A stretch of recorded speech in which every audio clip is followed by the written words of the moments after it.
Yes. Yeah, my tackling fuel. Somebody has their notifications on. Ding, ding, ding.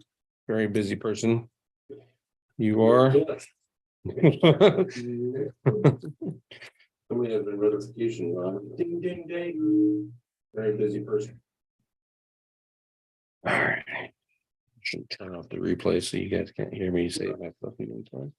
I wonder if that's me. That is me. I have my notifications on. You tell them to shut up. Quit. Done. All righty. Apologize for being late, folks. I was explaining to the SIA crowd before we went live. I was at the SEO by the Beach conference in Clearwater, Florida this weekend. Pretty cool conference. So today I was going to go over and share my notes from all the speakers. I don't think they're going to be selling recordings, which is I like that.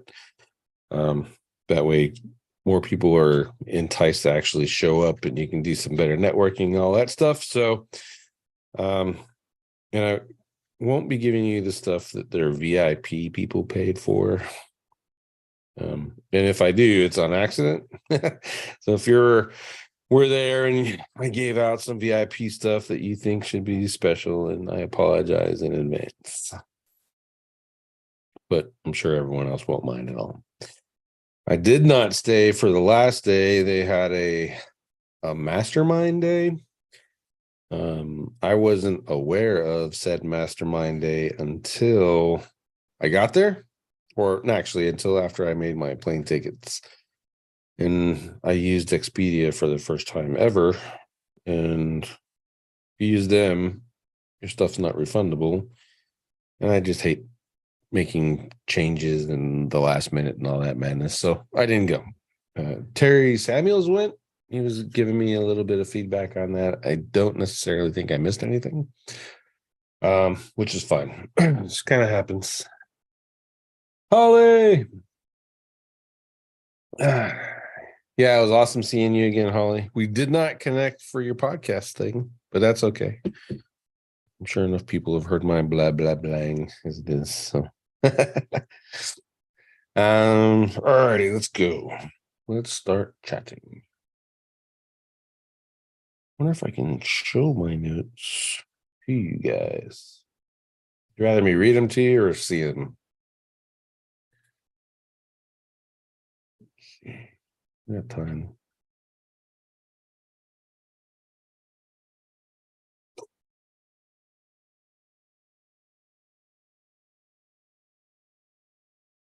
Thinking.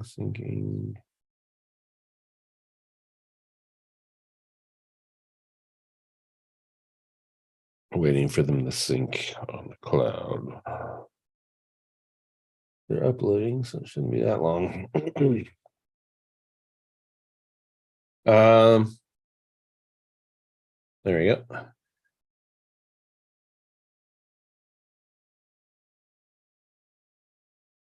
All right. Cool. Let's see. let me know if you guys can see the notes now.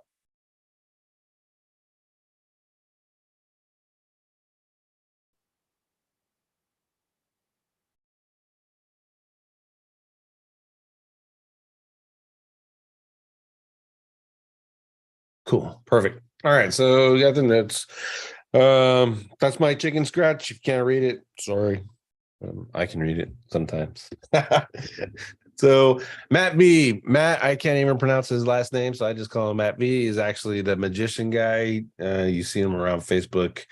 He talks a lot about maps. Apparently, he's got like 10,000 GPB maps. So freaking psycho, I guess. But I knew him. I talked to him a lot on social media and stuff before he got internet famous and had build his own little community, etc. And we've known of each other and had generic conversations on over the years. So it was nice actually getting to see him in person. He had a really decent crowd from his own membership base too. So clearly well respected in the community. I think the last day he had a dinner and there had to be at least 10 to 20 people there at his own dinner. So my guess is a lot of those people came to that conference just to see him, which is it's a good testament to the information that he not only provided but provides to his own community, which is awesome. So some of my notes are about map stuff. I actually enjoyed his presentation the most. If there was a speaker of the event, I think I would go with Matt.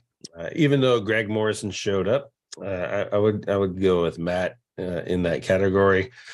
Just because, as you guys know, I don't know dick about GPPs, so it was nice hearing from someone who's doing that stuff at scale.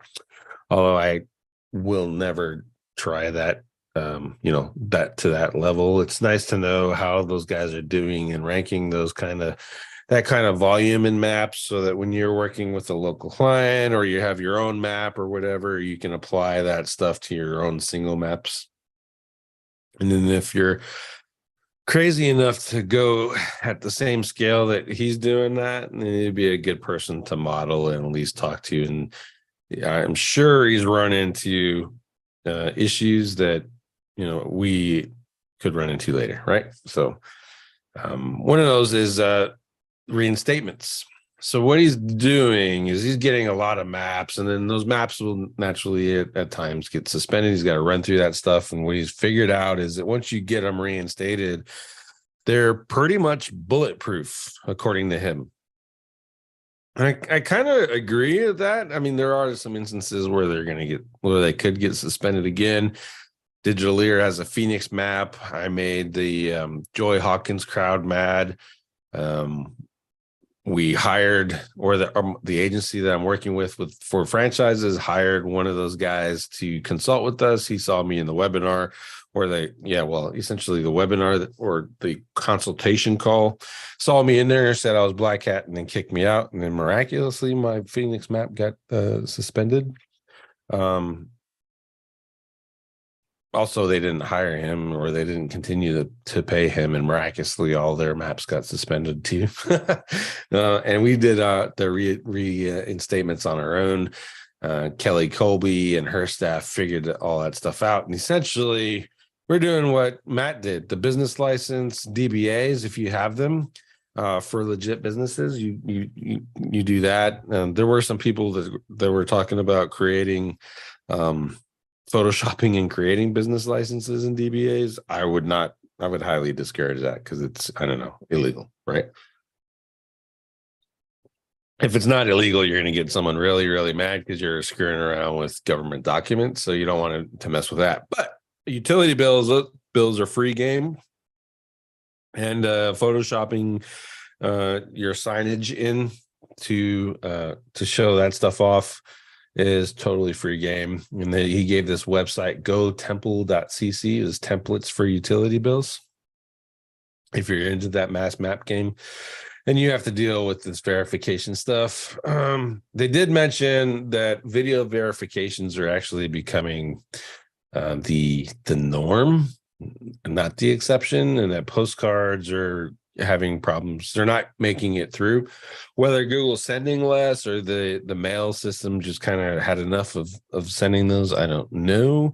But video verifications seem to be kind of the norm when you're creating these maps now, and they're just trying to work some ways around doing that or getting that. And there were a couple tricks using Google Workspace accounts that he went over about it. I wasn't entirely clear on it, but the short version is you have a map that's suspended for a client. You create a brand new Google Workspace account. You connect in the business manager the brand new Workspace account with the map, and then your ability to get it reinstated is increased, but only if the Workspace account is never dealt with any suspended stuff. It was a whole big old rigmarole. It's one of the reasons why I'm not a big maps guy anyway.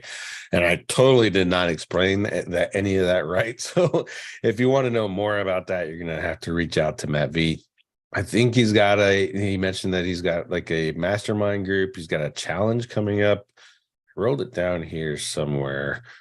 A challenge from March 20th through the 24th. If you reach out to him, you should be able to get access to that. And he said what that is 5 webinars over the course of 5 days, and he goes through his processes and stuff. And part of the webinar is the training part, and the other part is Q&A. So that's pretty cool that he's making that available to you. I believe the normal price for that is $100. For 5 days of somebody's time who's been through the ringer and that map stuff, that seems like a reasonable price to me. So check that out. Matt Vestig is how you say his name, I believe. All right. Let's see. Reinstated via connecting workspace account. No, I got that. Gotprinter.net is how he's creating, or gotprint.net. He's using that to create signage and that kind of stuff. He recommended that company.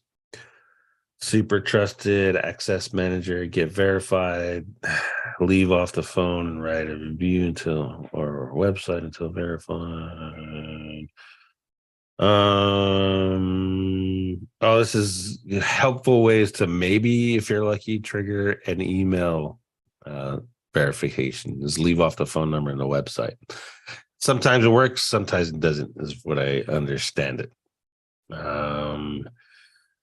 And that's also, he said, that might work for possibly getting around the video verification, but he said, I believe he said that was kind of a hit or miss thing. The biggest takeaway from all the maps guys is they're using reviews to create maps or to rank maps, and it's the velocity of the reviews. In Matt's opinion, that's why they're seeing it. I think it was Brock Misner and Mike Merlino both mentioned more reviews for maps. And in my own mastermind, I got a lead gen guy who does nothing but map stuff, and he was showing off his results with just doing reviews too. So if you got a map that's getting stuck, get on the review stuff. Specifically, what I like about Brock Misner's training is, and if you combine it with this layout here, this kind of a velocity of reviews plan. If you do that from Matt, is you can actually use ChatGPT to do all this stuff, right? So you have to do reviews, and you don't have to do fake reviews about the business pretending to be a customer. You can actually do reviews talking about the owner or the staff people, or a staff member. If you happen to have a marketing relationship with a staff member, you can do reviews about them, talking about their character and all that stuff, and not have to imply that or not have to pretend that you're a customer and you're actually reviewing the service.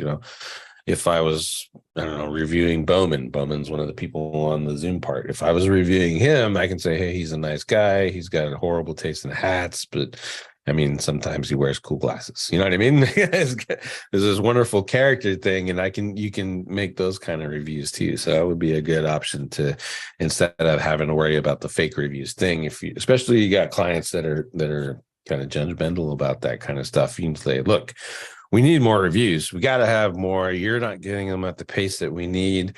I don't want to do fake reviews. Let's do some character reviews about you, and we'll, and that should kind of alleviate their fears and be better, I would think, for the customer perspective too, right? So that was a cool idea. I like that.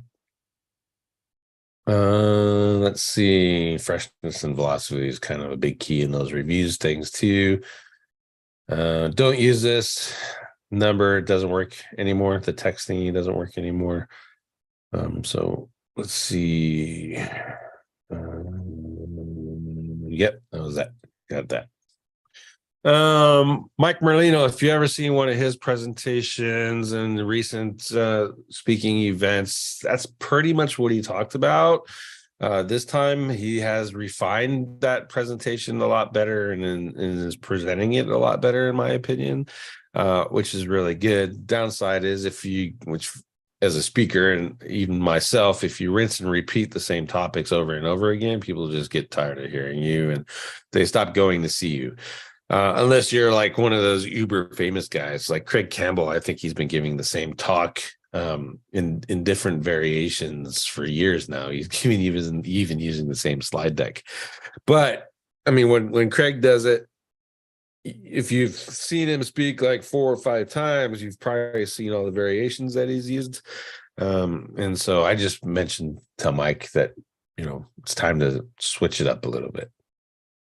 But he does the CTR, and he's all on that. And he referenced this Google patent. It's the modifying search results patent. I gotta look it up to get all the wording and stuff. But he's talking about mobile searches, proximity searches, and branded traffic. And you do those 3 types of CTR methods, and it actually improves the rankings really well.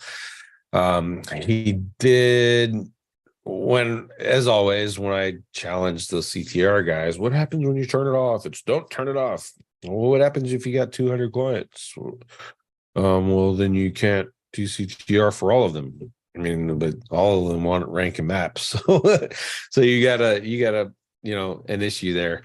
I did talk to Garrett Alcott at Rockstars, and we talked about turning that traffic off. And he actually said you can get away with it if you turn it off at a slow pace. So you can't go cold turkey, but if you slow it down over a period of 60 days, the rankings will stick.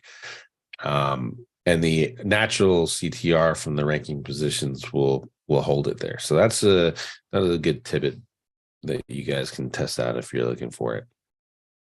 Let's see. If you don't see your knowledge panel in the top 10 of the search results, you got branding work to do. I think that's pretty universal, whether you're doing maps or CTR or just organic, is you got to get that brand ranking as you're building the rest of your stuff. And building the brand and getting that pin and getting Google to create a machine readable ID for it and making it an entity is how you really establish authority. So, and you do that through linking and all that, right? But you got to make sure that process is solidified as part of your SEO campaigns.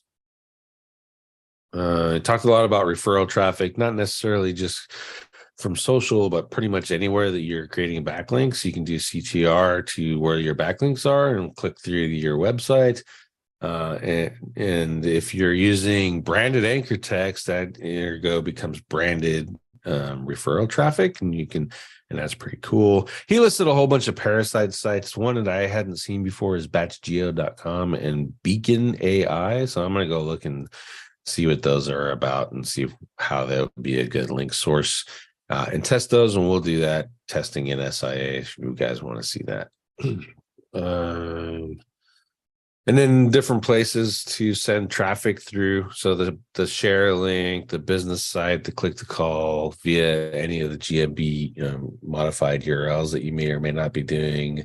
via driving directions. And he emphasized adding videos to your GPPs was really, really good idea too. So if you're like a Holly Starks follower and you know how to make some mass video stuff that looks pretty cool, that can positively represent a business, and I would start doing that and leveraging that. Make a video a week, put it on the YouTube channel, and then post it as a GMB post. And it'll keep your, it'll help you out with your rankings and couple with your CTR stuff. One of the things I like about Merlino and a lot of his CTR training is how to do it. So most people talk about doing CTR and you're actually, put your keyword in and then it'll go to your website and improve your rankings for that keyword. And I have seen that actually work. And then I've seen people who did it, then shut off their traffic. And then that page is dead. And Google's like, this page is dead to me now. And no matter what you do, you're not getting that back. And that's one of the many problems that I've always had with CTO. And Mike's overview of it is, you can use keywords, but you're better off using keywords combined with brands. So if I was using Digital Lear, for example, and Scottsdale SEO, that's the pages that's optimized, and Google says, hey, you're also relevant for this term.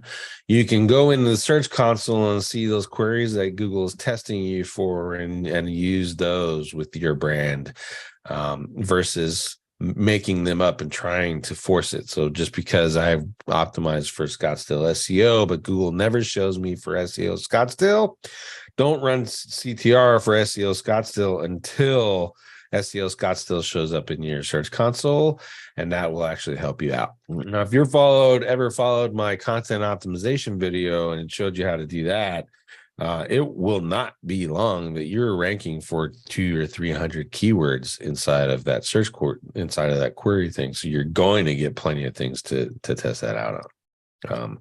That would be good. All right. So keep that in mind. That was a great nugget. When to send GP traffic. Yeah, I think you guys have probably seen that from Mike before. This is also a good one. Buy the domain name that Google suggests if you don't already own it. So when you create a business site, you get this option. Would you like to buy this domain?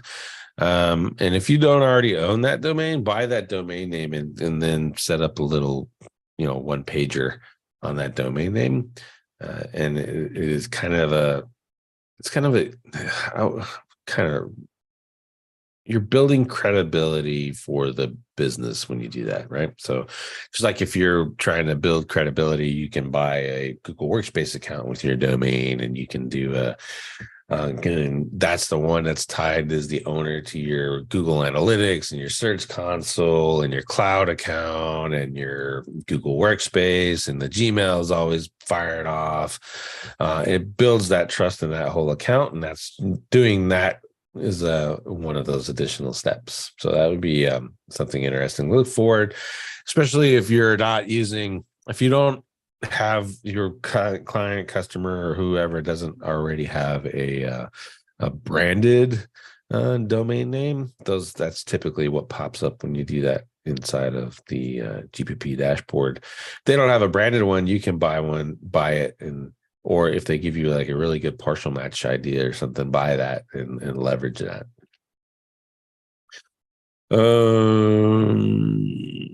He's using Local Falcon for his map grids. And then bettermaprankings.com is Brock and Mike's white label map ranking service. So if you have your on-page optimization, all that stuff already squared away, reach out to those guys and they'll do all your CTR stuff for you. And you don't have to do any of that stuff that I just talked about. Whew. All right. Any questions so far? Take a deep breath and drink some water. On what I'm talking about, I see some questions coming up in the YouTube, not directly related to what we're talking about. I'll get to those at the end.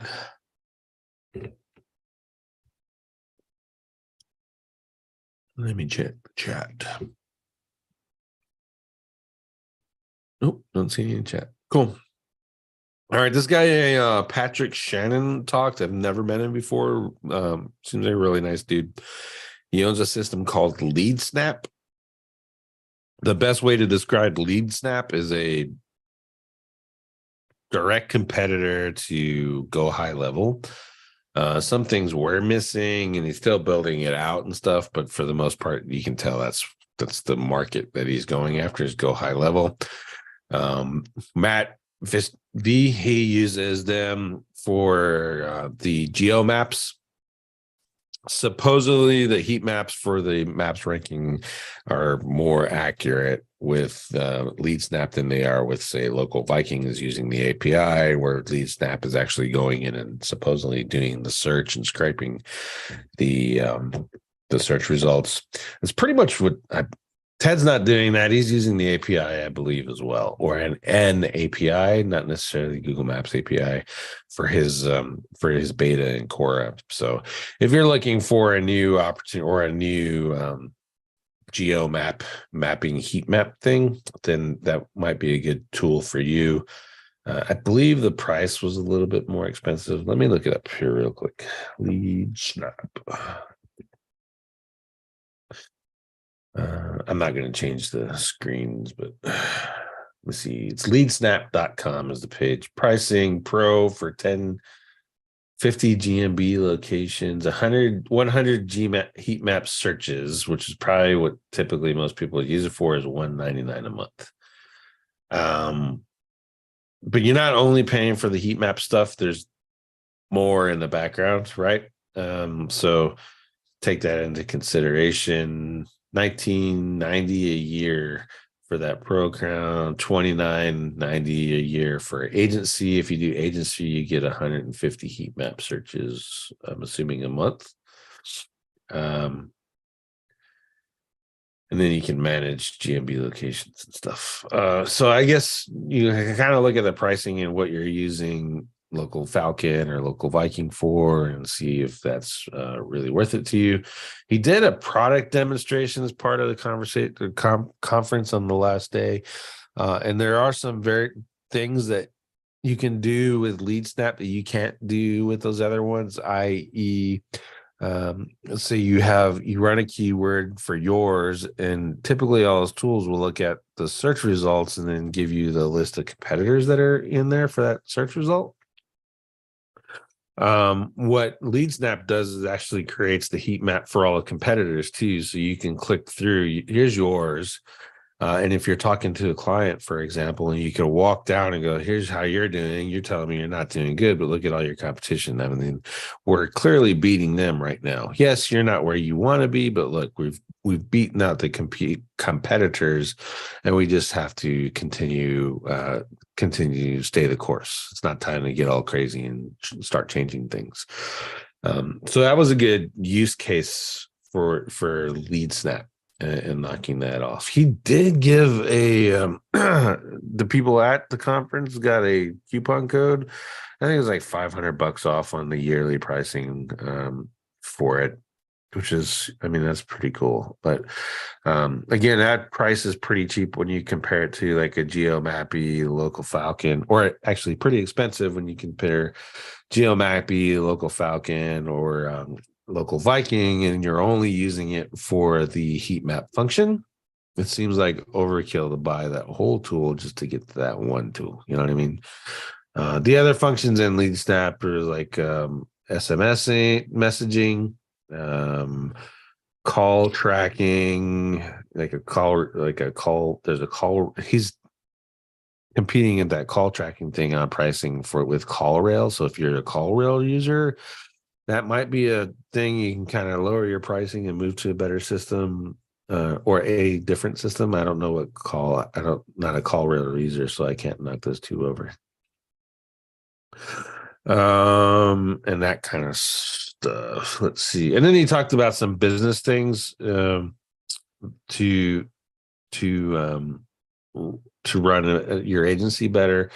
Most of his talk, if you've ever read the book Traction, he's applying Traction. He's put a little bit of a spin on it, but he's talking about scorecards and organizational charts and having the right people in the right place, and the dream quadrant. I don't know if the dream quadrant was in the book Traction book. It's been a while since I read it, but I've read Traction, Rocket Fuel, and What is EOS, and his whole presentation was essentially a his view on how EOS works, right? So if you don't know about EOS, this presentation would have been good for you. But I recommend, if you don't know about that, you should at least read those 3 books: Traction, Rocket Fuel, and What is EOS. And I think you'll like it. Let's see. Hire slow, fire fast. Dan Marshall, Buy Back Your Time. That was a recommended book he read. He recommended running your people through the Kobe test. It's just an assessment to say what kind of personality those people are. Same with this profile. So you put the right people in the right jobs. Again, right people, right jobs is a traction concept as well. Let's see. These are all the tools that he was using. Nothing really stands out for that. And then the recommended reading there, that's my addition on it. So I wrote all that after I knew what he was doing. Holly Starks, this is her basic stuff. There's nothing in here that she didn't want shared. So let's see. If you've seen that talk, you know where she's using the phones thing. She's been speaking on that for quite some time. Let me stop and share here real quick. I want to make sure I don't have anything that she didn't want to share in the notes. Yeah, there is on page 2. So I can't show you guys page 2. But the rest of it, she's already talked about in other presentations if you've seen her speaking. Well, a big highlight for me is I want to actually try to do what she's doing, but clearly not to the scale that she's doing. I just want it enough for a few maps, specific customers and clients that we like, right? So I'm going to buy, she said, one computer for one wireless network. So if you have a wireless in your house, you already have one wireless network, and then you can have up to 10 phones for that one computer. So I want to do that. I was actually originally, when I first saw her speak and talk about this phone stuff, I thought she said she's using one computer for one phone. And I was just going to buy five computers and 5 phones, hook it all up, and have my own little tiny data center there, and just help and work it out. If it didn't work out, I can recycle the computers, and the phones and the computers are write-offs anyway, right? And I already have Wi-Fi. And then if you want to add another, let's say another wireless network to it and smooth it out, you can buy one of those new T-Mobile thingamabobbers, and you have another wireless network, so you can put another computer and another set of 10 phones on that network too, and now you have 20 phones, and you can run through this iMyPhone software. Brock Misner teaches that as well, and knock yourself out with that. So I think that's the biggest takeaway from this. The other one is something that I think Holly and I both preach constantly. I mean, find stuff, push the limits on it, and make some money out of it. Obviously, nobody's going to go to the Holly level, and I don't recommend you going to the Holly level, but there's no sense in being scared of things just because you think it falls into the black hat world, right? This is a cool test that she did. She started it like 3 years ago based off of an article that was shared across the internet. And then she expanded that stuff out and did and created a whole business around it that has been sustainable for like 2 years now. And then she didn't stop there. She's, how do we use these phones for CTR? How do we use these phones for podcast promotions? How do we use these phones for this? How do we use these phones for that? How do we get people to pay us money so that they can pay us for plane tickets, hotels, and to drive around their city for 2 weeks, which is insane to me that someone would pay her for that. But she's getting money for that, right? So, and all that sprung from an article and implementing an idea. So if you don't learn anything from Holly, just learn that concept and when you're reading things and thinking about it. All right, next guy was Brian Cato. He went over mainly Google Sheets and some things that you can do with that. I think a lot of you probably are using Google Sheets already. Definitely not to the extent that he is, but you can be. Import data, import HTML, import feed. You can use that to scrape websites. You can use it for with diagrams.net and create diagrams and links, and then pull that in with your sheets. Let's see. These are some recommended tools. Developer Tools and Link Gopher are both Chrome extensions he recommends. Market Gold and Keyword Grouper is a good one. I use that myself. Market Gold also has a trends miner. So if you're into Google Trends stuff, there's a software in there that makes trends a little bit easier. So you can try that out. The biggest thing I want to test is he's using jump links for internal links. So if you don't know what that is, it's a let's see if I have it written down here. Nope, I didn't. Essentially like domain.com / hashtag and then blah blah blah. If you're using a table of contents creator and it's set to create a table of contents from all your headings, it's using jump links, and he's using those to link to do internal linking to his pages, and using the keywords and the jump links to kind of increase the relevance of that anchor text or that backlink. So I think that's a great idea. I can't believe I never thought of it myself. So definitely going to test that out. Again, that'll be a test that's shared with the SIA members. Let's see. URL manipulation. I wrote that down because he actually showed a spreadsheet that he was doing that in as an example of some of the use cases you can do. So if you're doing URL manipulation and you're changing, like in this case, the Latin long and maybe the query at the end of it, instead of doing it manually one by one, you can actually create a really simple Google Sheets formula to do it for you. And you just fill in the blanks and then it'll create the URL and MOS for you. So that's really cool, especially if you have a couple of those manipulated URL things that you like. If you've never done those before, they can be a pain in the ass, and then you screw up a number here and there and you end up breaking it, and you got to figure it all out. This spreadsheet idea will work. Now, let's say you don't know formulas. Like, I'm not a formulas person. My wife can go inside of there and create macros and all that stuff, right? But that's just not me. ChatGPT will do it all for you. So you can just say, hey, ChatGPT, I will have these fields using this URL as a found, or I just have these fields, and I want to create a formula that will create a URL based off of X structure, and just lay it out to what you want it to do. Just do it manually one time, and then explain it to ChatGPT, and it'll create the formulas for you for Google Sheets. And that's pretty much universal for all that stuff now. And you can do it with macros inside of Excel, and you can do it with formulas for Excel too. So it's a good time to be alive in that regards. And using that ChatGPT for other stuff other than content. One cool thing he's doing, he's interlinking his sheets into silos.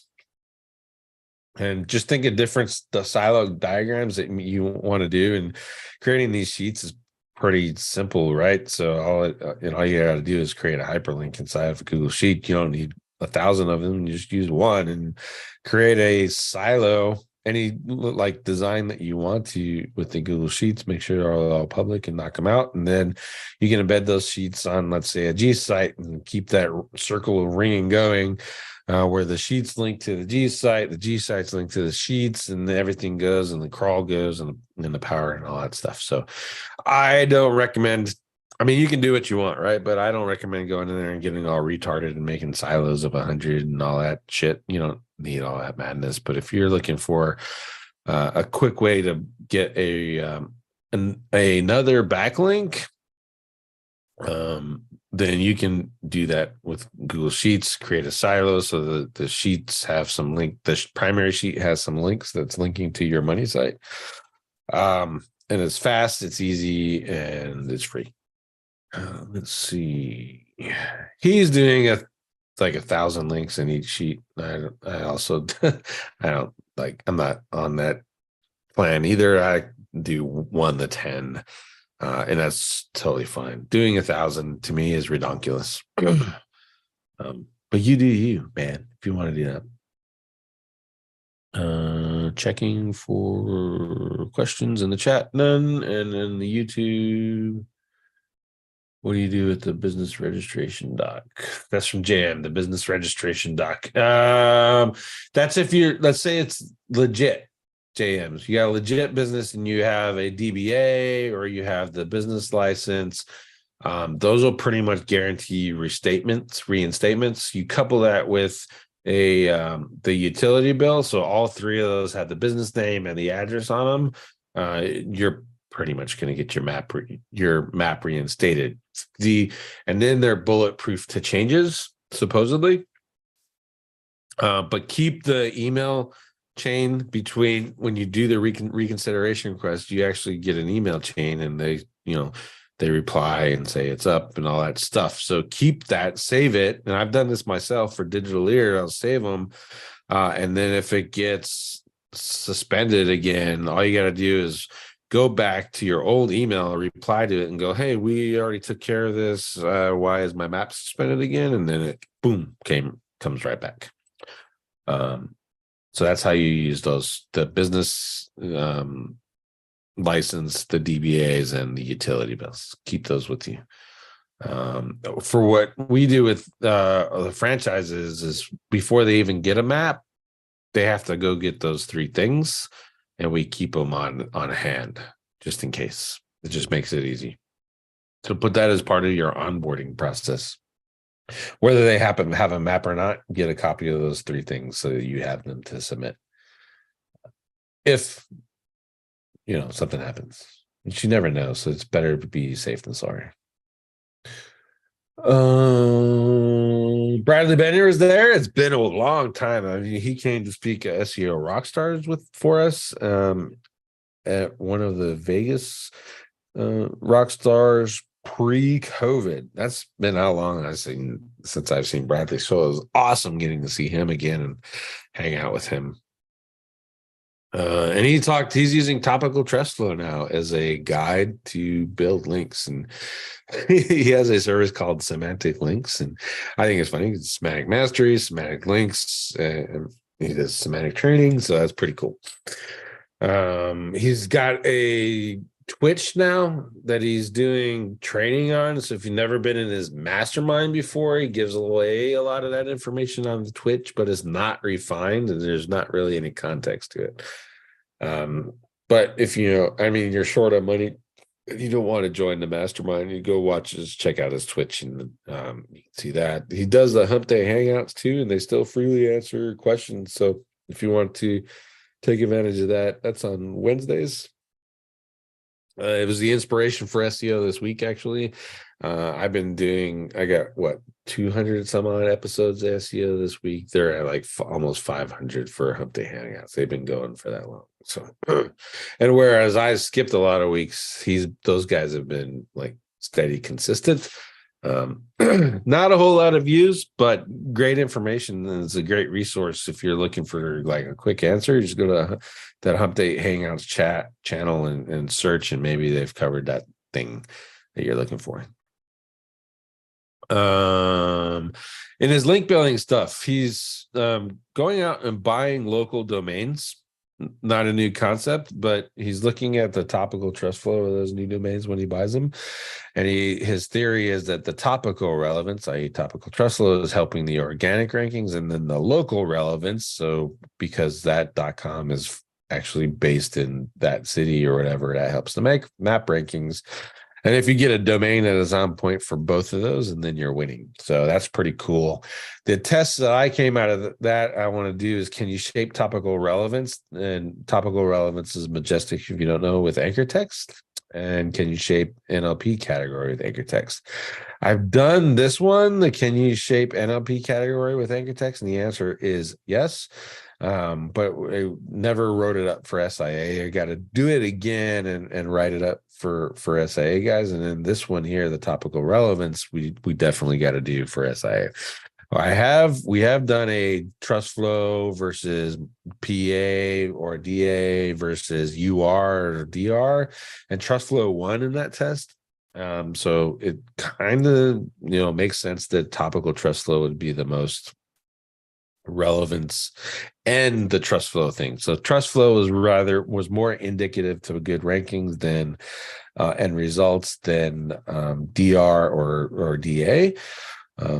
So if this concept of topical relevance for organic and local relevance for Max works, and then you can shape with the topical trust flow with the anchor text, you don't necessarily need to go out and buy a whole bunch of local domains. You can shape them with the anchor text, get the topical trust flow to switch over in Moz to what you're supposed to have, and then build your link to your target site.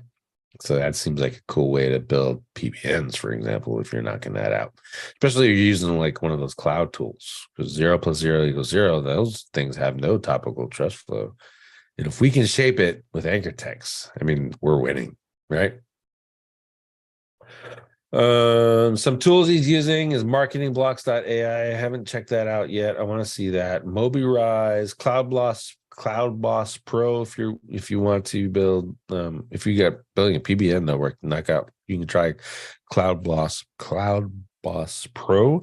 They use Rackspace servers to host all your stuff. So you can just throw a whole bunch of domains in there. You'll get Rackspace server and some different IPs and all that stuff.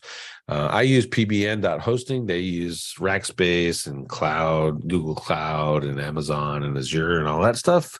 But if you mix both of those, that seems like a good one. And then to find his domains, he's using PBN Lab domain crawler. So he's finding broken links on websites and then seeing if they're the domain's available. There's another software, Domain Hunter Gatherer, has a broken link finder too. Or you can just go and look at the auctions on GoDaddy, and if you have Scrapebox, there's a expired domain finder in Scrapebox. So there's plenty of tools to do it.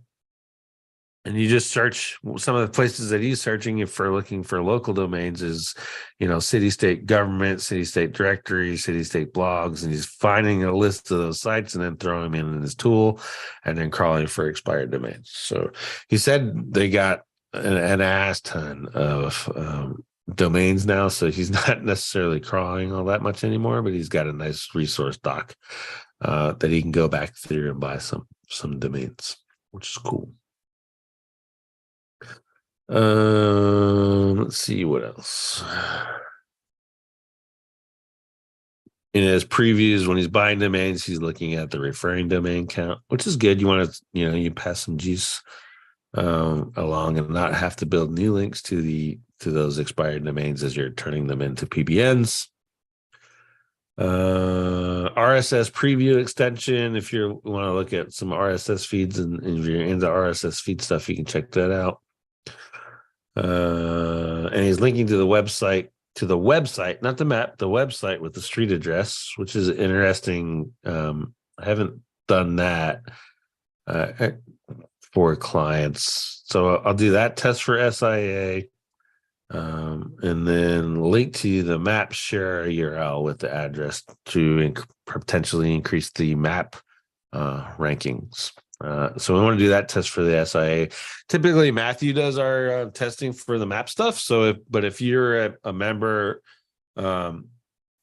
or you just want to do testing for SIA, we pay $100 per test. So if you want to do one of these, reach out to me and let me know, and I'll give you the template to write it up, and you go and knock yourself out, do the tests.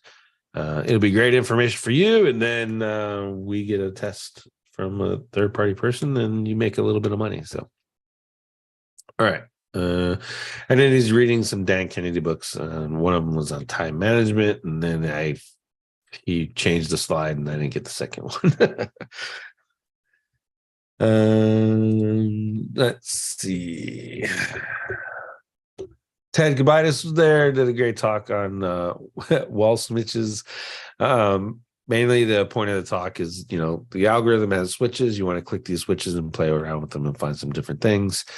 Let's see. One of the things he was looking at, these filters. So if you go into if you're using the new 7.32, Ted's got a new maps report inside of there. Once the stable version of that comes out, I'll be updating the Quora training inside of SIA, and then I'll add how I use Quora to build links.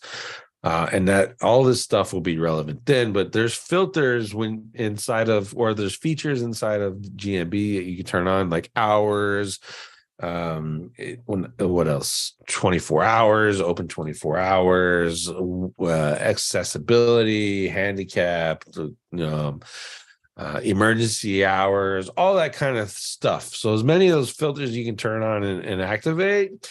When you do those kind of searches, like 24-hour emergency plumber, and you're in the maps, they'll show your business, because those filters will Google's automatically triggering those filters, and so you want to leverage those as many as you can. And you can see you can see the list with the new Quora Maps report. So that's really cool. Let's see. Not all number 4 is the same. If you ever heard one of his talks before, he's gone over that. Maximize the opportunities by maximizing the subcategories. I've seen 2 schools of thought on that. Like if you have too many categories, Google might not show you for any, and then Ted's recommendation is to show more. I think from the data he's seeing that most people are showing more categories than not. Excuse me. So that's where that's coming from. If you don't know what I'm talking about, you have GMBS categories. So internet marketing service, web designer, and advertiser and marketing and all that stuff. You kind of want to leverage as many of those as you can that are on point for your business. Let's see. Talked about factor diversity. Factor diversity is mainly using as many factors that you can inside of the Quora reports. And you don't necessarily have to go in there and optimize completely for that one factor, but you want to touch on that factor and have it there. And the more factors you address compared to the competition, the better off you are. It's kind of that whole factor diversity thing. Again, when 7.3 comes out and it's more of a stable version, then I'll do I'm going to update the whole course on that. All righty. Brock Misner, GMB guy. I never promoted his first course. I'm probably going to talk about and share his second course. Whether I get affiliate stuff or not, I don't care. But he is, in my opinion, when you're dealing with this manipulated URL stuff, probably one of the more smarter guys in that regards that I've been exposed to. There's plenty of people talk about manipulated URLs, use manipulated URLs, and then you ask how, and then you get crickets, and then even less, you get manipulated URLs that just don't do shit. And the ones that Brock teaches, we've tested, and in particular, with working in conjunction with Madge from Magic PR, we've tested Brock's, and they're ranking the maps consistently. And Brock is not a CTR guy; he's using these manipulated URLs and backlinks to rank maps, which is awesome. Another one he's using is the concept of the stick URL. And basically with the stick URL, the way they come up is they have this list of entities that are related to that search. So if you do a search and you see one of those carousels with a whole bunch of businesses in it or something to that effect, right? You'll get a stick URL. So what you can do with that is actually create a stick URL with your own set of machine IDs you want to associate your business with, and then plug that app that stick section of the URL to your URLs, and then build an association with it. So let's say you don't want to do it with a whole bunch of businesses, but you do want to do it with some keywords, entity keywords. I'll stick with SEO, for example. You got an SEO agency, you modify the stick URL for SEO, internet marketing service, digital marketing, pay-per-click, and those kind of entities, and fill out that machine ID list, and then start building links to that URL, and you shoot up the relevance. It's like it's building the association, and then because you modified the stick, you gave the algorithm the impression that the algorithm did that, when in fact you did it. It's fucking smart. So I want to play with that. We'll do a test on the stick URL stuff for sure. And get everyone walking through that. And then I'll probably, whether he gets an affiliate link or not, we'll share once his course is live, because it was great information, in my opinion. Totally worth supporting. And then he's creating profiles to do his reviews and stuff. He's got a unique way of doing reviews, kind of, adding entities and adding bolded variations and adding the primary keyword, and he's doing that all in one review and getting good results. And in order to increase the relevancy of the review, he's building out these profiles that are in the city. So if you're using Holly's method for with the phones thing, you make and you operate in the specific set of cities, you just make a Gmail, and let's say you make the 10 Gmails, and then you're going to go have to leave some reviews. So you go use her iPhone, iPhone method, and just air quotes, drive around the city and leave random reviews on businesses, just to build some relevance for that city, and then go back and do your client that's in that city.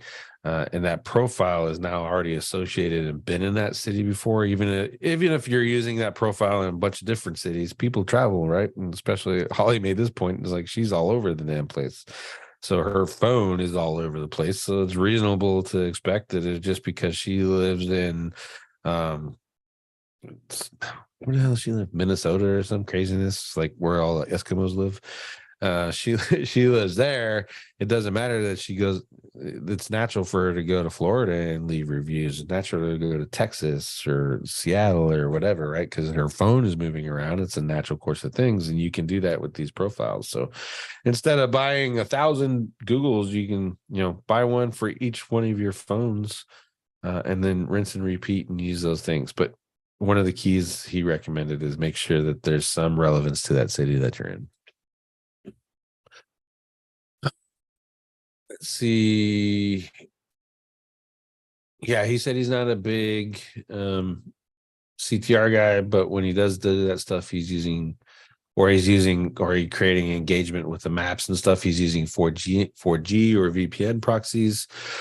If you're using Holland's method, you're kind of limited to your wireless thing, right? But if you want to go a little bit of the extra mile, you can get one of those proxidized systems. I'm going to get one and mess with it. I guess there's a new version coming out.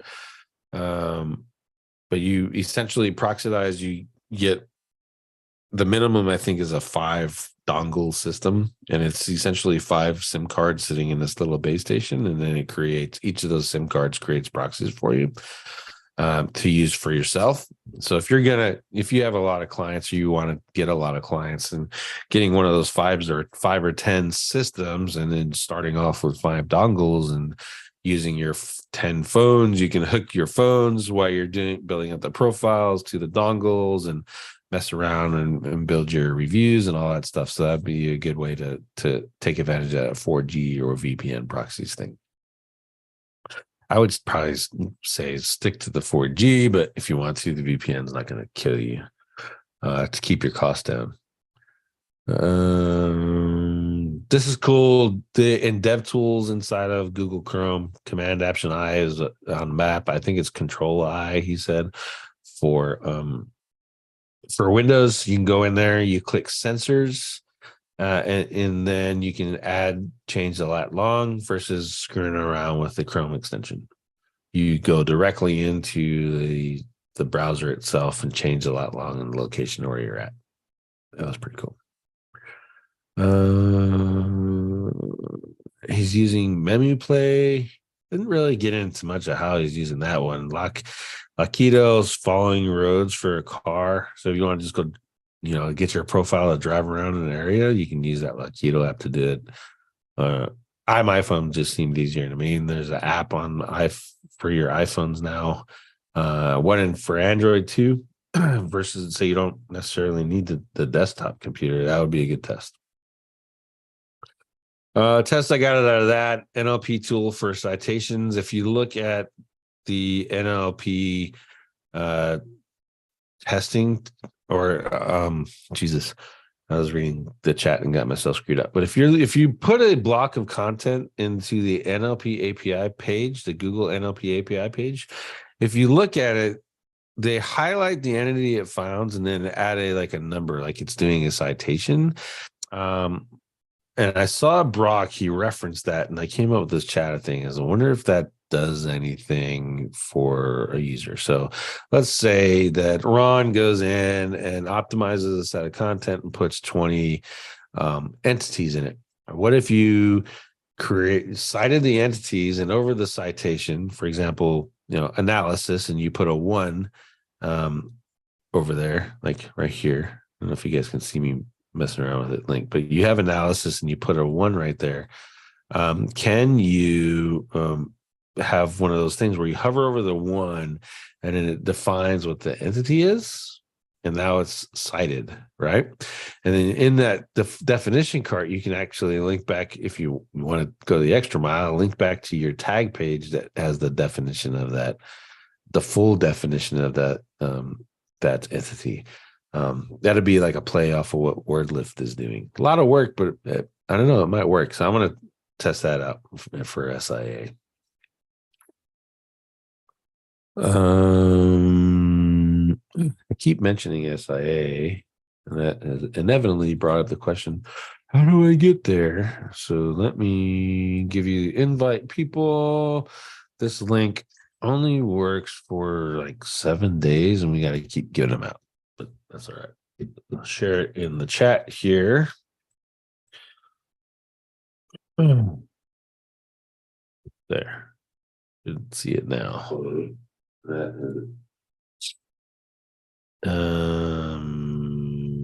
And I can't leave comments. So, but it's 7 days. If you guys are watching the review or the recording and you want a link, just reach out to me, clint.a.butler on Skype, or message me and tag me in the YouTube video or whatever, and I'll get you an updated invite link. Then we have a free section, and then there's a paid section. All right. Phrases that people show have positive experience. That's when he's writing his reviews. So Bowman writes a review and he says, "Oh, Clinton was the greatest person ever, and I even got a back massage after he ranked my webpage." I mean, those are yeah, that would be good. Let's see. Look for variants in your keywords. That's just using variations. So, the bolded words inside of the search results. Those bolded words are also inside of your of the reviews sometimes. So you want to use those if Google is highlighting them. And then he was talking about he wanted to address entities and putting entities in your reviews. And he showed a way to find the entities and the associated URLs to verify that it was an entity. And he was doing that one by one. There's a tool called Entity Swift Knife. Just Google Entity Swiss Knife, and that should come up. If it doesn't, let me know. I'll give you the exact URL. But basically, you can actually copy.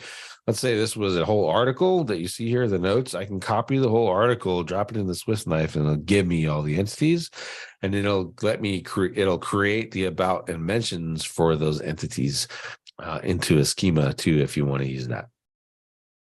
So that's much faster than doing it one by one like he was doing. So I showed that to him. And then he mentioned the old but true, answer questions if people are asking questions. And then if you're leaving reviews or using your or building the trust up of your profiles, when you leave a review, you also have the option to answer more questions about a place. I'm sure most of you have seen that card, or you can go inside of the search results and trigger it. Is this wheelchair accessible? Does this restaurant open? Does this restaurant serve beef? That kind of stuff. Go in there and do that with your personas, your Gmail accounts for your businesses or your clients, and it helps build up some relevance too. He said that EDU emails, those emails seem to be the best to getting reviews to stick. There are a whole bunch of services out there you can find that'll sell you EDU emails, and those are based off of Google Workspace accounts. So if you can find those would be really good to use and build out that profile, make it look really nice. So if someone comes along and reviews it, they're less likely to dink around with your profile. Also, if you buy those kind of ones, change the recovery emails and the recovery phone numbers so people can't go behind you and change the email password and resell when you just spent all this time working on. Because those Google Workspace ones, the administrators do have access to those lists. They don't have access to your account, but they can force reset your password. And if you haven't reset the recovery phone number and the recovery emails, you'll lose it. Also, he said he recommended building out your reviews on third-party sites as well with the same profile. So if you have a Yelp or wherever else you can leave reviews, knock those out. He's using Phone Inga for reverse phone number searches. I came up with this one. I was doing some consultations for a debt collector website. And what they were doing was they're going out and finding all the people that were, or all the debt collection organizations, and they got all their phone numbers. And then they were ranking for the phone numbers. So when you get a phone call and you're like, is this a debt collector? You search for the phone number, and then their page would shut up and go, yep, this is a debt collector. Here's some information you need to know about it. And then you click on it, and then it's one of those debt consolidation type businesses, right? Going through and telling you the rules and what they can and can't do and what that company is from and et cetera. And then they go for the conversion. So that'd be cool if you're in one of those markets where they have all those kind of things, debt collection, what insurance companies can do it. Who else would call you? Debt collection seems like the obvious one to do. That'd be a good test site too. If you want a site you can dink around with, building one of those websites would be pretty good. And then you can monetize it with some Ezoic or whatever, or sell the phone calls if you want to go that far from it. And then you recommend if you want your business name to stand out on your maps, you can actually use a bold font generator and change it out on your GMB business name. He did say that, it's the potential for getting suspended because you essentially change the name because you're putting this different set of characters into that GMB spot, that GMB name spot. It might be an issue for you. So risk versus reward in that regards. Let's see. Terry Samuels, he had a really good talk. I've heard him speak before about advanced schema, so I won't go over that part. But this one's actually really cool. It's 5 steps to 5-step system for ranking pages with PRs. And he builds a PR, 700 plus words. He has author box. It's optimized, and he includes one of the headings, why trust. The company name is kind of his theory is it's an eat thing. And then he posts that on his site. And then he creates a Google Doc and links to the post on the site. And the Google Doc is essentially a copy of the PR, and it links to the post here. And then he does a PR in Quantum Newswire and links to the Google Doc and to the website. And then he does a PR at EIN, links to Google Doc, the website, and one of his PRs in Quantum. And then he does one with 38 Digital, links to EIN, Google Docs, and website. So he's building a stack. He said he's having really good results with that. So I want to test that out. And this is not necessarily the important part, is you just essentially want to just use different providers. So in my test, probably going to use PR, Magic PR, to go directly to the website. And then I'll figure out the other two. Maybe Randy Road, I'll hit him up and get one. And I just got to figure out one last one to do. And that seems like a really good stack. And those are easy backlinks, folks. I mean, if you do a Mag PR, paying for his premium press release service, I think now you're getting like 700 links. It's way more than enough to do some stuff. And in this one here, this PR that you have on your site, because you're linking to that, right? I mean, you're not trying to rank it. You can actually use this and go back and essentially use it as a niche edit, right? And drop links to your new articles or your primary money keywords. And instead of risking sending PRs to all your pages, you just send them to your PR pages and you're good. The concept is actually called a media room. He mentioned do a blog post, which is your PR, but I'll show you guys in SAA how to make a media room and pull this off a whole lot better. It looks a lot more legit for the customers. And then let's see. Then he puts all the PRs into the bottom of the Google Doc, all those URLs from all of that stuff, and then he puts the PR in Holly's News Network too, which is pretty interesting. I think that was it. Yep, because I've already seen the advanced schema stuff. Greg Morrison was there. If you don't know who Greg Morrison is, he's the SEO mind behind OMG. He learned under Kelly Felix in Bring the Fresh forum. I was in that forum too. Got connected up with Mike Long. He built OMG, and to this day they're still selling a version of OMG. He's got a mastermind now out of that, and it's $25,000 a year. And then he's got Accelerator. I think that's $497 a month. And I'm in the Accelerator. It's good because I can get access to Greg. But I'll tell you, having followed him from beginning to now, his SEO is pretty much the same. He hasn't changed it. And it's really, really simple. So he's buying, one of the key things I got out of him is he's buying auction domains and then turning those into sites. And he's either flipping the site or using it to make money if he gets really good success out of it. And that's just a great idea. He's spending, $2,000. He said he bid on one site for $100,000. I don't recommend you guys go doing that to your ballers, but he's making like $300,000 a month, so he can afford to do that. But in short, he's spending a little bit of money to essentially buy existing link juice and then creating a website out of it. And then if the website doesn't necessarily make him money right away, he'll just flip the website. And if it's making money, he'll keep it and knock it out. Right. So I think that's a good model, especially if you're getting tired of dealing with clients exclusively.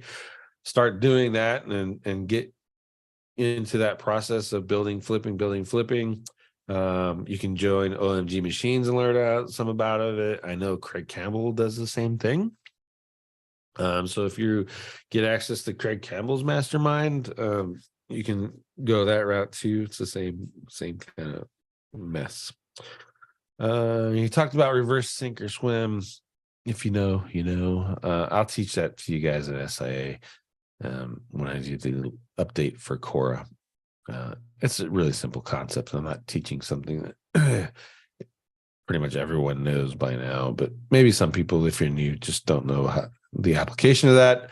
But when I update the Cora course and talk about using Cora for link building, I'll go over the reverse sink or swim and why Cora is awesome for that, or the pages that Cora has got are awesome for that. Here's a good one. If you are buying a domain or even just analyzing a domain, and you look at it and Ahref, there's a whole bunch of traffic, and then that traffic disappears. You're like, what the fuck? Traffic's gone. And you go to Wayback Machine. If you look at Wayback Machine, and if there was no archive pages in Wayback Machine when the traffic died, that means the website was dead. It was taken down, right? And all the way up to the auction time, there's nothing there. It means the website was taken down. If you go to Wayback Machine and the traffic has died, and then you still see that there was archives of web pages, it's highly likely that there was a penalty on that domain. So now you want to walk away from that domain.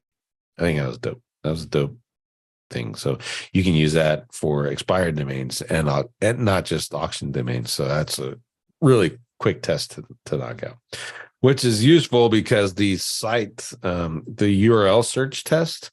I mean, we've seen that Google has dicked around with that actual search. If you don't know what I'm talking about, you just search for your domain. So digitalear.com, if you're no penalty, you're going to show up number one. Digitalear space com, no penalty, you're going to show up number one. And Google has screwed with that test now. And if you're like looking for indexing and you search for the URL, and you Google is screwed with that too, and they're not coming up, and then you search just for the domain name in quotes, and you'll see the URL you just searched for that wasn't in the index. So they're I don't know what the purpose for that is. Maybe to reduce index checkers, fight against index checkers because of the resources. But I can't imagine that there's that many index checkers that it's causing an issue. But for whatever reason, that's screwed up now. So this is a good way to do penalty checking, I think. URL meta anchor content title. I'll actually go over this. That'll be an SIA thing. I'm doing another training too with Jimmy Kelly. I paid for that mastermind to get some more test ideas for the SIA folks. I can't teach everything that he's doing, but I can teach enough of that stuff that it'll all make sense. So I can't give you what he's doing, right? But I can give you my play on it. And so and URL meta anchor content title, reverse sink or swim, it all works together in one nice congruent thing. And I think you guys are going to be pretty impressed by the results of that. So I will add a training in SIA for that. We'll talk about that some more.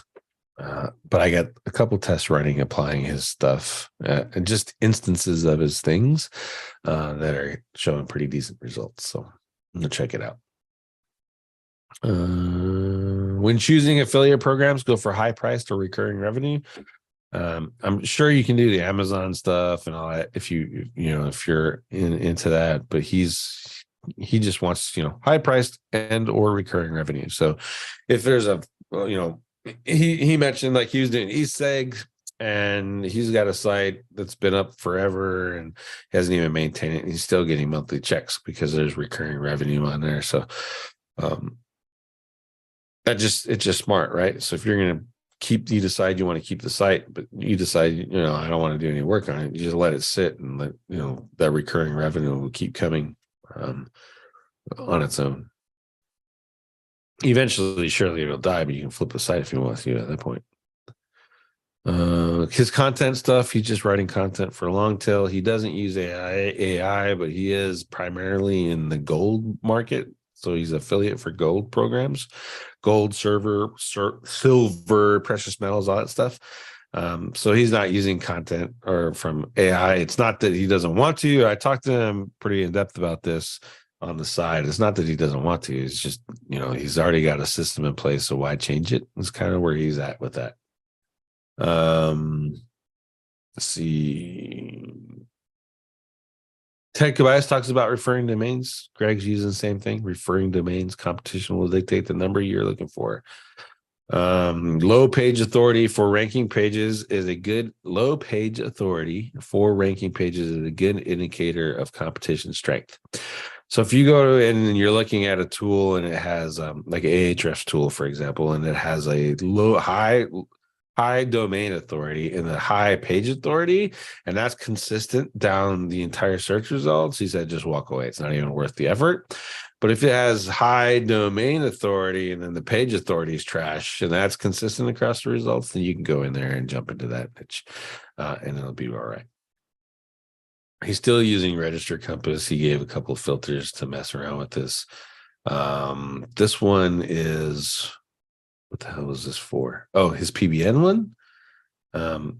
DA of at least 12 and at least one EDU link. And then his auctions, DA of at least 30. And he's only using public or pre-release. And he organizes by the bidder to see which ones are popular. And that'll be indicative of how much time he wants to spend doing the research and why that domain is popular. Which is mainly looking at the backlinks. And the obvious why he's using the auction, the more power you have in the beginning, the faster you can see results. So, it's pretty obvious. Best buy links, mentioned using this tool. I think I've talked to the SIA folks about this as well, but there's a best buy links function in Ahrefs. I believe there's one in Majestic too, which page has the most links and the most power, etc. He just says go and use that, and then he redirects them to the homepage. If you've done that before, though, you know that you get a soft 404 fire. So I don't do that. I don't recommend you do that. What you do is you have a plugin and you turn on your 404 watcher. So eventually it just says all these every time you get that URL gets 404. You'll see it in this log, and in SEO Press Pro, you can actually set up a redirect to the page you want. So I wait till the 404s come, and then I know which links are getting some traffic. And if it's getting traffic, the link is probably more useful than, let's say, if it's not. But that URL has more. Well, the link and the URL has some interest, and then I'll redirect those to the pages that I want to do. It's just rather than forcing the soft 404s and having to deal with all the stupid Search Console things, it's just a good way to take care of these redirects. And the URL, the pre-existing or the prior URL has some interest. The link came through, so then the backlinks and all that stuff would probably get invalid. That's my thought process behind that. And this is how he's building his on-page keywords and title, variations and addings. Kyle Roof used to teach that to SIA. I taught you guys using the outline format, which is the title is your keyword and the related searches are all in your headings. And he's using it too. So kind of a third-party validation on that. Costa, he's a link seller. None of this is going to be not useful for any of you folks because you can't have access to it unless you're an OMG. But he's selling. Essentially, what he did is he built a system that he can now sell outreach and guest posts links to other people's websites because they've signed on with him and said, "Yeah, we take money for that." He's built a database of 60,000 of them. $200 a link was the pricing that I seen in the screenshots or when he was doing the walkthrough, which is not too unreasonable.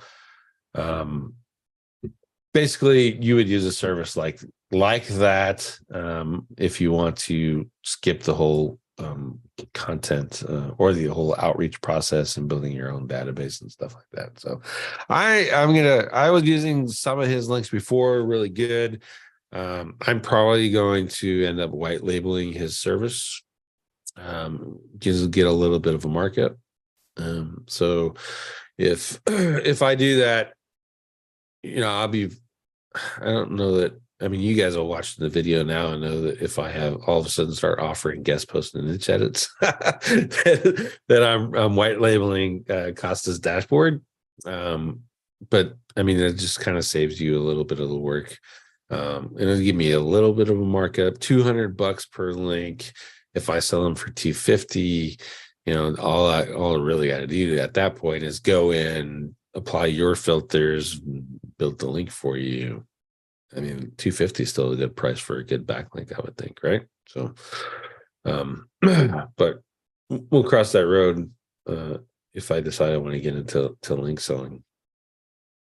Otherwise, you just continue to use SEO Nitro. That's what I'm doing. So, but it's not a bad access to different link sources, especially if you got someone with deep pockets and wants to buy some nice high quality links. Having a resource like Costa's tool or anyone else that builds those kind of networks is valuable. Let's see. It's also a lesson if you're already going out and doing research or outreach to save those websites that are taking money for backlinks. Shush. All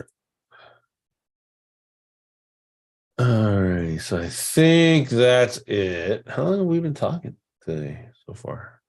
Started late. We had an hour now, I think. Probably beyond that. That was my notes for SEO at the beach. Hopefully you'll find that useful. I'm going to fly through the rest of these questions on the YouTubes, and then we'll call it a day. So let's see. Scrolling up to the top. Holly Stark, she will be at SEO Spring Training. If you want to go to SEO Spring Training, that is in April. Let me get the date. SEO Spring Training. It will be in Phoenix. And the date is April 13th through the 16th. I think 13th, there's going to be a VIP day. He's taking everyone golfing, I think, the day before. Then you have 2 days at a conference and then a mastermind day on the third day if you want to go to that. You can go to SEOspringtraining.com, use my coupon code is CB as in for Clint Butler, 2023 CB 2023. I don't know what the discount is, but he gave all the speakers. Everyone speaking has their own little coupon code like that. So use that, sign up. You can come see me. Holly's going to be there. Let me see who else is going to be there. Terry Samuels, obviously. Lane Houck, he owns Quantum Newswire. Kyle Roof's going to be there. It's going to be awesome to see him again. Lisa Prezzelli, Craig Campbell's coming. Nicole Sharihi Hess. I have not had that much interaction with her, so I'm not sure. Eldar Cohen, if you know Mike Ray, Eldar is his business partner. He's a really smart dude. He's going to be there. Chad Michael Lawson, coder. He's made a whole bunch of software and stuff for Holly and himself. Really cool dude. Marty Marion's coming. Branding, positioning. That guy is smart as fuck. Him alone being there, if he comes in person and you get to sit down and talk with him, will be more worth the money for SEO Spring Training, in my opinion. Stuart Tier is coming. Marketing, what the hell is that? Marketing cheat sheets. He built that. I don't know, not entirely sure what he's doing now, but it'd be nice to see him. Holly will be there. Obviously, Gabriel Marchette might be coming. I'm not entirely sure. He's in Australia. Last I heard from Terry, he had not heard from Gabriel, but that'd be interesting for hopefully he comes. Ted's coming. He's gonna be talking about his stealth SEO stuff. The one and only place he's going to talk about it. So if you want to learn about using stealth SEO, air quotes, to hide from your competitors, and basically what he's doing is he created a system to hide from tools like SEMrush, Ahrefs, and all that stuff. and audit tools. So he's essentially giving them a version of the website, and then Google gets another version of the website. And anyone who's doing competition analysis looks at what those tools says about your website and makes assumptions that are all completely wrong. That's the short version. Matt Verstig, we just talked a great deal about him. He's speaking. Monique Rice, she has sold like $1.5 million in SEO in a year. So if you want to know about selling SEO, she's and it's all commission based. So their agency is making more money than that. Jesse Dolan, looks like SEO podcast on SEO and SEO tactics. Tracy Eisenberg Rayburn is Mike Rayburn's wife. She's smart as hell. Mike's going to be there as well. Both of them are doing map stuff. The Chris Walker from Legit's coming. He's on the books, and Alan Levins is on the books, and Bucky Helms is on the book. So that's all in April.